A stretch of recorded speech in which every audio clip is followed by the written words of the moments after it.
All right, welcome back to another episode of the Kitchen Table Podcast where business gets done. I'm your host, Ken Baden, and today I have fellow Marylander slash New Yorker by way of, I suppose, your wife. Is that correct? That's right. Because you got to claim it now. So Right. I have Kerim Kfuri in the house with us, kind of digitally, virtually. But Kareem, how are you today, my friend? Doing great. Thank you so much for letting me be on this great show. Really appreciate it. I'm happy to have you, man. We were talking about some really crazy stuff that I don't know if we'll have time to get to because it will take over the podcast. But one cool connection is you're from Maryland. So that kind of, our first segue, if you will, is tell us a little bit about Kareem.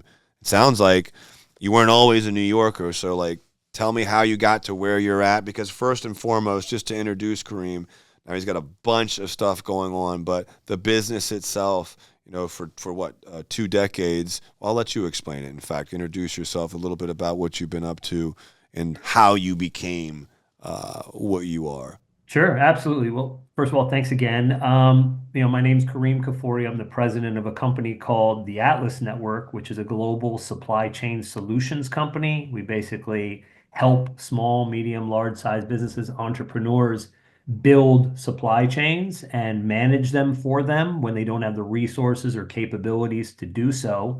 Like you said, I'm from Maryland. I was born and raised in Baltimore, Maryland. Parents came over in the 70s, and we essentially were raised and born there and lived our lives there. And from a young age, very, very young age, I'm not going to get back to like baby times, but from very young age, I was always an entrepreneur, always running around trying to find solutions to problems and generate a little extra money on the side. And that just kind of continued through my entire life. I mean, my first job out of college was I started a .com and went into that space. That was basically in late 1990s, early 2000s before kind of the whole industry exploded. I continued on in the realm of sort of digital marketing and then moved into consulting and finance. And then from that, moved into working in the corporate governance side of things. So in the DC, Maryland area, I worked for the Securities and Exchange Commission in DC. I worked for NASD FINRA in Rockville, Maryland, and in Wow. downtown DC for many years, and really started this company, the Atlas Network, in Maryland, in the Rockville area when I lived in Silver Spring, Rockville, in around 2005. So we're coming up Mm. on 20 years now here, right about 20 years. And the idea of it was very simple. I was always an international person. I grew up speaking three languages. I was on my first airplane when I was probably 3 or 4 months old Wow. and had a knack for business, had a knack for consulting, international business, and then this regulatory kind of corporate experiences.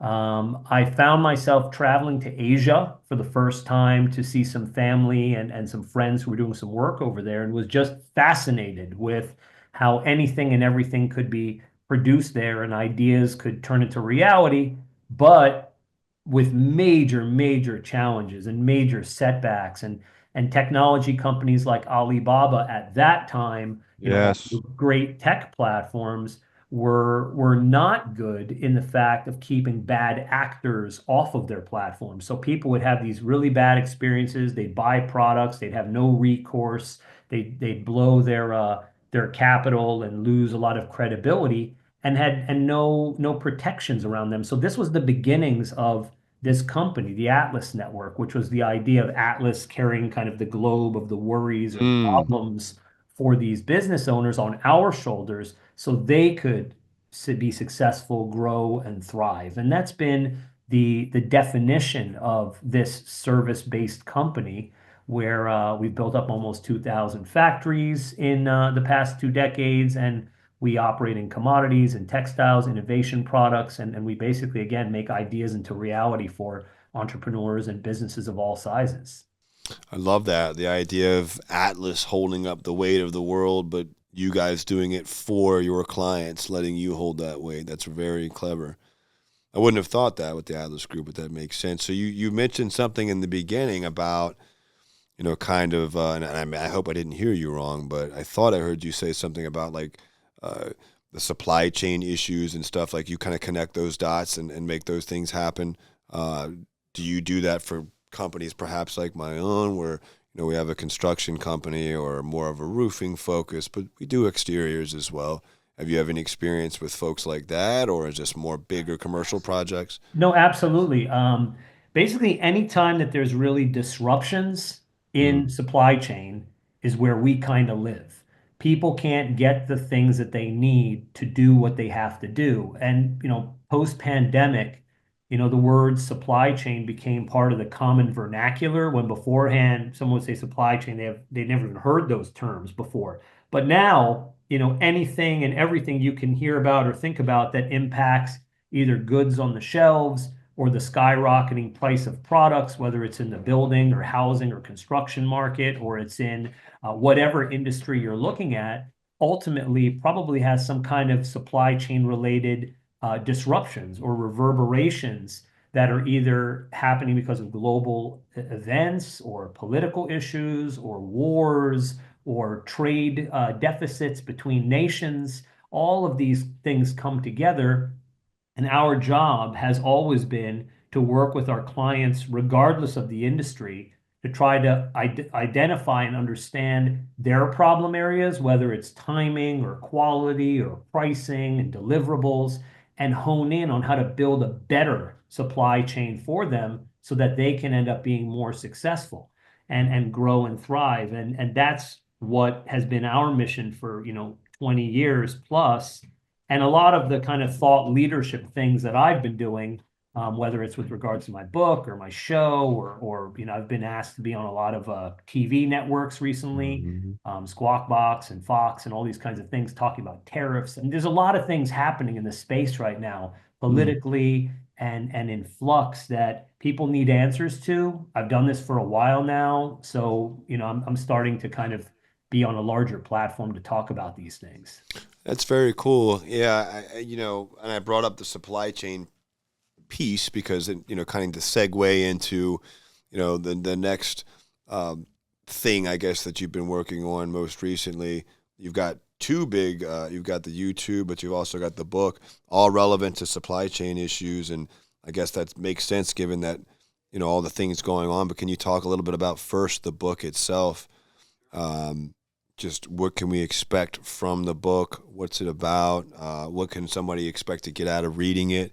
Tell us a little bit about that book. What is it, first of all? Yeah, absolutely. I mean, the name of the book is Supply Chain Ups and Downs. And the reason why it's called that is because that's this industry. It's literally a roller coaster ride. It's ups and downs. It's a bumpy ride. You got to dot those I's, you have to cross those T's, and you have to understand why it's important to you.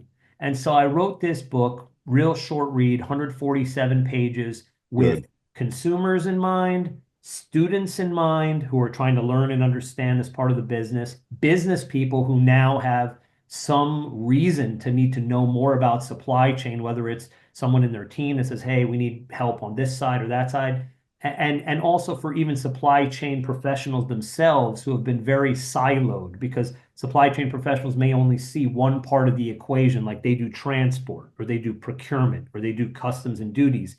This book is a holistic book looking Mm. to basically bridge the gap, bridge the divide, the information divide around what supply chain is, why it's important, how to look at it, how to manage it.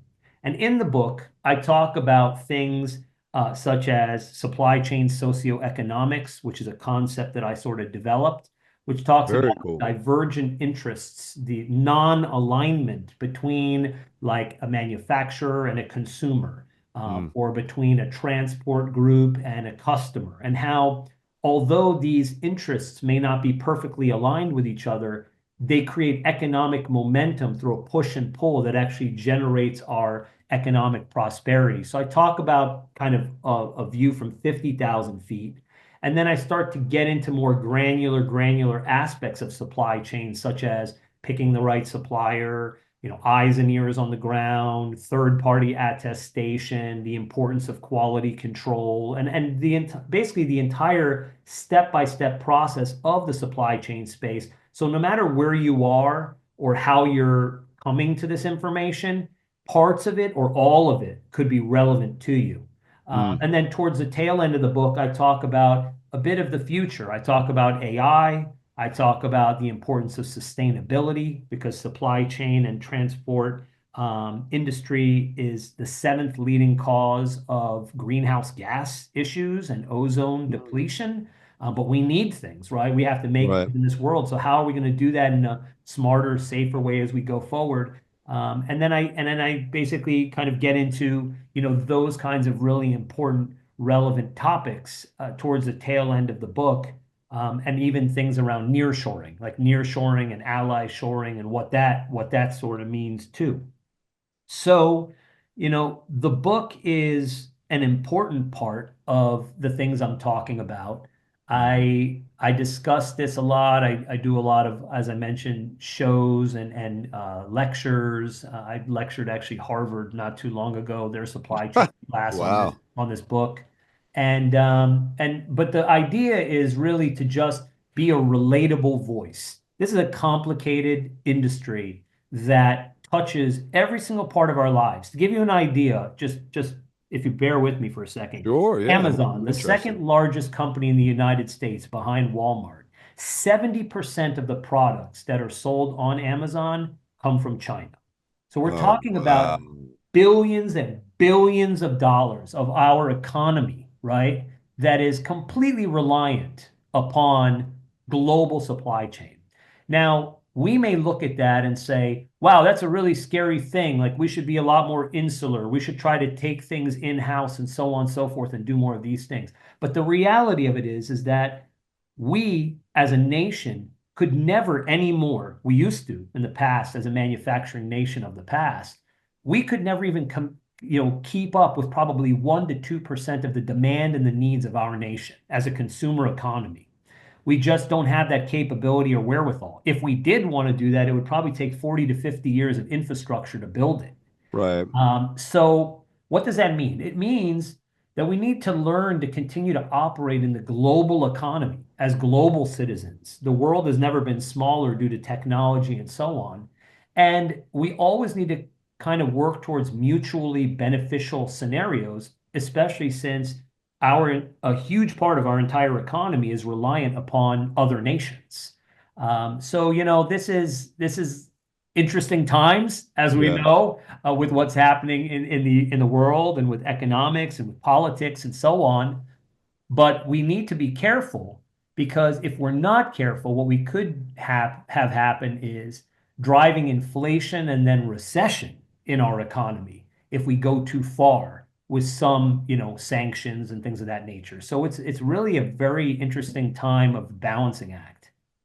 Yeah, I know what you're talking about, especially recently with the Canada, and then there's just been a lot of talks of sanctions all over. Like Oprah, I guess. You get a sanction, you get a sanction, you get a.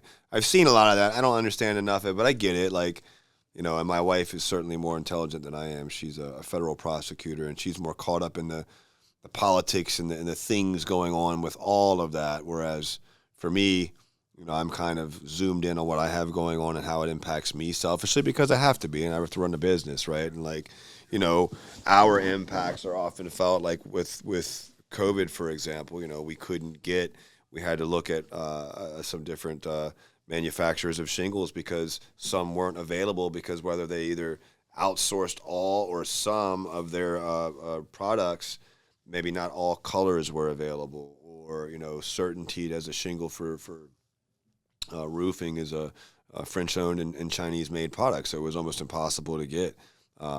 Even GAF had some issues, and they tout being American-made, but some of their raw materials, wood was impossible to get, and it is an interesting time. I didn't really think about it the way I thought about it some recently, where it's like, well, what would we do? Could we really even do what China and these other places do? One, from a cost standpoint alone, like, would that ever even be feasible? Probably not. You know what I mean? Like, would we would we even be able to recreate that? And if we did, wouldn't the cost be like 20 times more? Because no one's going to do it for what the cost that they're doing it for. I mean, I would think, but Well, I don't know. cost is so when you think about those kinds of equations, and I talk a lot about this, this is the idea of like near shoring or ally shoring and so on. You really have to look at five big aspects to know if it's even feasible, right? And what it starts with materials. Do you have the access to the materials you need to do what you want to make, whatever it is? Two, do you have the output that the market needs? If you need 50 widgets a day and you can only produce 2 widgets a day, then you're disproportionate to the market, right? Do you have the resources, meaning the skill, the knowledge set, the labor force that wants to be a factory worker, that wants to make things? Do we even have such things here or in closer nations? Do you have the technology required to do it, whether it's existing or new or needs to be developed? And then finally, the cost, which you said, which is impacted by basically those four precursors. Mm. So this is the Not thing you just have to. even workers or anything like that. There are four other pieces to consider. That's Yeah, actually a absolutely. deep one. Because, I mean, for example, if you don't have the materials, you got to import the materials, and Hmm. there's a cost for that. And Hmm. if you don't have the output, then you need to have 10 times as much, factories or widgets to basically produce the output that's required for the nation, which means that it's a much larger footprint and a much larger infrastructure that's required that may not even exist. If you don't have the resources, you got to bring those people in or you got to train them, and there's a time horizon and there's time value of money. I mean, it ends up being, a pretty elaborate equation that has to be run that goes well beyond just saying, hey, it costs more. Right. And these are the things that most people don't think about and don't Mhm. understand. Not that everybody has to come out of the gates being an economist to try to get these things, but there's a reality to know that there's drivers to the reason why those things aren't on the shelves, or they're coming from that other nation, or it's costing this much more because we're having a gas issue or an oil issue or a political conflict. These things are all interconnected. And with more and more attention being given to the importance of supply chain and why it's important and what it is, people are really starting to get that. And that's every business person or consumer or student that really is out there that's trying to, do things. Mm. Yeah, that's really interesting. My father's big on, I can't remember what book he read, but just the fact that there's a book he suggested to me recently that it's supposed sort of, it has more to do with just our natural resources, our location, and how fortuitous it is that for us to have been born here and just with all the things available, just from a literal, just, uh, I guess, I suppose, just the geography of like what we've got here in America, Northern America, period, and just, how much that might come to play in the future. I haven't read it, so obviously I'm talking ignorantly, but it's got me thinking about all kinds. This is really interesting stuff, man. This is certainly more than I anticipated. I don't know. You got my wheels turning. I don't want to Well, hijack you know anything. what's interesting too, though, is that what ends up creating the best outcomes, let's say in America, Mhm. is actually through a lot of foreign direct investment. So think about like the Japanese in the 80s with like the Toyota, factory coming over, or that movie Gung Ho, if you've ever seen it, where it talks about like, how the Japanese came over and there's this, the American steel worker and there's this culture clash between them. And, one guy's taking a guy out for a Budweiser beer and the other one's handing him a sake and this like East-West kind of combination. But in the end, you end up having this amazing outcome of technology and labor and coming together and fusing to have good outcome. Well, these are, I think, this idea of being global citizens and realizing that we're a global economy is what I think is going to produce the best outcomes for, let's say, the United States doing more in-house or domestic productions Sure. because we work hand in hand to do great things Hmm. is how I see that future going. Because yes, we have amazing natural resources, we've got amazing location, we have hopefully a willing workforce to do things, within the United States. But we've lost a lot of the knowledge. We exported it out, or it was taken over, enhanced, developed by other nations, and then we just became a consumer nation rather than a nation that builds things or makes things, and so if we want that pendulum to swing back a little bit, it's going to come through mutual collaboration, I believe. No, that's really smart. Actually, I think that's a really cool. And plus, that's a good a good compromise. You know what I mean? Like, all right, well, perhaps we, I don't know. I don't want to get too political. I'm just a lowly entrepreneur and or roofer and sales guy. I'm a sales mark. I have a consulting and coaching company, which everybody does these days, don't they? Everybody's a coach, an online coach, and everything else. But I digress. I mean, I really think this is a super interesting topic, probably way smarter and too highbrow for our demo. I'm just kidding. I've got some really smart folks that listen.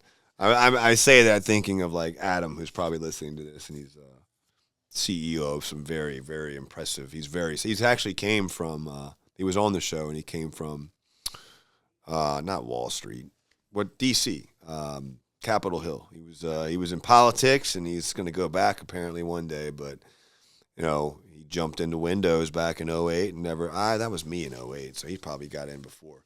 But anyhow, we all have an interest in supply chain, especially with this demographic that we're listening to. That's listening to this show. Mostly are based up of entrepreneurs or C-suite level folks and sales folks that are looking to be prospective entrepreneurs. That's probably the basis of most of our demo.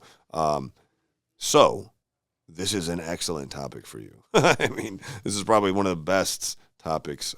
And could you elaborate, I suppose, more on your YouTube channel if they wanted to see more of and learn more about this? Is that somewhere they can go and learn more, or what's the YouTube channel all about? Yeah, absolutely. I mean, well, first of all, in the last 2 years since I've started doing more of the thought leadership and the book and everything else, I've built some channels that are me giving good sound advice to businesses and entrepreneurs of all sorts in this space. My website is kerimkfuri.com. My YouTube channel, if you look it up, it's just Kerim Kfuri. On YouTube, you can find I've LinkedIn, Instagram, all the different social media channels. I wish I could say I ran them and managed them myself, but I don't. I've got teams of people that do the stuff, and I just, try to put what's up here out there as That's much right. as I can do in that way. So I do a lot of that. I do have a podcast, which is called the Supply and Demand Show. It's kind of fun. It's a fun show. It's me and another host named Richard Crawford, who basically represents a bit more of sort of the layman's side and brings a bit more of the comedic relief. And I'm sort of the industry guy. And between us, we sort of have a nice, fun dynamic and banter where we have different CEOs and guests that come on and talk about the supply chain and what's happening in their industries. So that's a fun show that we have, and it kind of brings things to light, new topics and new ideas. So those are places where people can kind of get good content Mhm. on all of these different kinds of topics, and it's really important. Just talking about things, regardless of your politics or otherwise, just something as simple as like these tariffs.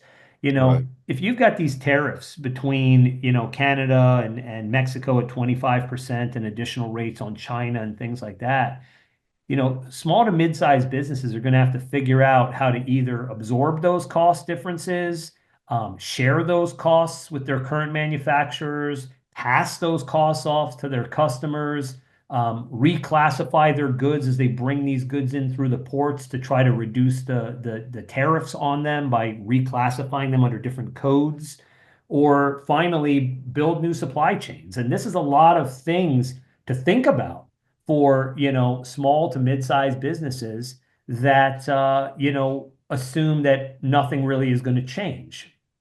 In some cases, it may change if it's like a value product where the margins are really, really thin. In other cases, where you're a luxury good and a dollar doesn't make a difference when you're selling a $500 item, then Right. maybe you can absorb those costs, or you could pass those things off to a customer themselves and say, hey, you know what? That's the world we live in today. So there's a lot to be determined around that. And I tend to talk about those things too, like the real impact to businesses and business people Mm. through these shifts and changes that are happening. That's super interesting because I admittedly don't know enough about it. Like I said, my wife will talk about frankly, if it relates to again directly selfishly, which sounds super selfish, but again, man, when you're running a business, it's kind of like, well, that's where my thought process probably should be. Like, what impacts us here, but I think it all does. I mean, we get some wood from Canada and China and everywhere else, so that's really interesting stuff, man. I actually would like to check out your podcast and your YouTube as well. So I think that's super cool. The book, let's make sure, where can people get it? Because I don't think you mentioned that, but where would we be able to get the book from? Is it just everywhere that books are typically sold, or? Yeah, I mean, basically, it's supply chain ups and downs. It can be found on Amazon, and then we have our own website, which is supplychainupsanddowns.com. I know that's really long, but it's just supplychainupsanddowns.com is the places where you can check it out. And you know, anybody who thinks that, I mean, I'm going to go as far as to say anybody who's in business who Yeah, doesn't know enough about supply chain yeah, should try to up their knowledge, whether it's through a book like this or any other kind of way. But I tried to make it real straightforward and really easy to read for people to understand and grasp. And I think we did a good job of it. So far the feedback has been really awesome. It went to number one in the category, which was great. And it's continuing to kind of grow and develop, which is in line with everything that's still happening. I mean, we're going to keep going down this pathway of the importance of supply chain and yeah, innovations for a long time to come. And there's just a lot of work to be done. There just yeah. isn't enough good information. I'm trying to do that, trying to bring more good information to people. Well, you're bringing an awful lot of it between all the different mediums that you're tackling, man, and I really dig it. I really do. I think that you've obviously dove all in on like this topic here, where it's like supply chain, supply chain, supply chain, supply chain. Which, at first I'm like, well, how? And the more I thought about it, I'm like, it really impacts everything and anyone in business for the most part. Like, it's one of the most important things. So, yeah, you should probably do a little bit more research on it. It got me wanting to do the same. So it's 2025. It's January. What? I mean, you've got the podcast, you've got the book, you're popping up and appearing on shows like this and bigger shows like you said, the networks and so on. What do you have in store for 2025 that you're really excited about? Okay. Well, first of all, I'm very excited about a new partnership that I have, which is with Damon John from Shark Tank. Wow, Damon. Okay. Basically, yeah. So I basically it was announced in December in USA Today. I am going to be one of the few. He has a program which is called CEO Access Program, where he basically takes on like one CEO every, year or 2 years and works hand in hand with them to really kind of bring them or what they're doing to the light. And if you think about it, a partnership like that makes a lot of sense for him and me because he comes from the manufacturing space with Fubu and everything that he's done Mm, previous, plus he's on Shark Tank, most successful, TV running show where they have, so many companies that have products and, outside of the questions of how much money are you making, right next to that is how are you making it? Where are you getting it from? What's your cost structure? So right. supply chain continues to like enter into that conversation because for Right. every product, there's obviously a revenue and a cost. And the cost side is that sort of production side. And so we're going to be working together, and he's great. We've met, several times over, and we were dancing in each other's circles a little bit too, because, my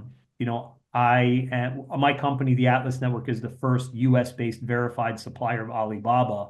And so I've been at a lot of these conferences, and he's been keynote speakers on these stages. So we keep kind of running into each other, and then finally we said, hey, we should just work together. So Yeah.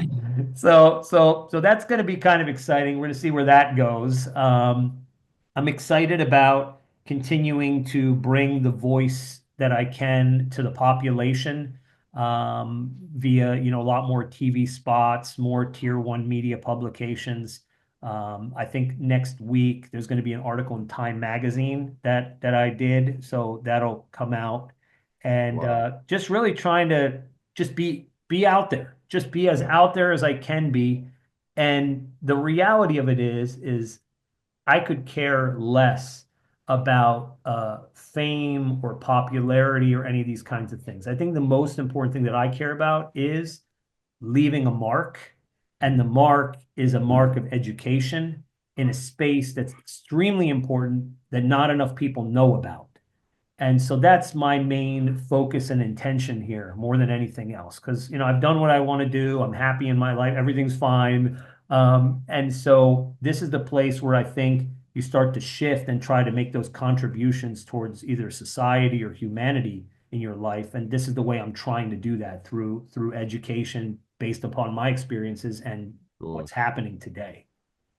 Man, this is awesome, man. You sound like you've got an excellent year lined up for one, and two, I look forward to seeing you on more. I have no doubt we'll probably see you on some of the same channels and stuff that we all watch. And don't be surprised if you see Kareem out there, on the next news exclusive that you see. But also, Damon, that's pretty cool. I'm not gonna lie. I'm pretty Yeah, jealous he, about he's that. great. He's a great guy for Pretty sure. jealous about that. That's awesome, though, man. Congratulations. It sounds like you've got an excellent year lined up, and we've got to go dig ourselves out because we were talking about the fact that we're both, obviously you already told everybody, but Maryland folks, we just got a little less than a foot of snow, so I've got another meeting that I've got to get to here for in just a few, but I've got to go like literally dig out just to get there. But don't you remember when you were a I kid? do. And for me, that was a bit of a long time ago. And in Maryland, that we would get feet of snow, I not know. 1 foot, but feet. I remember It's jumping changed. off the roof of my house Yes.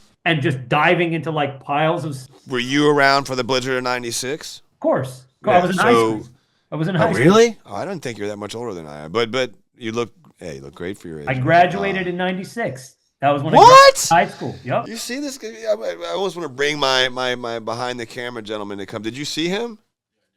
You think he was that old?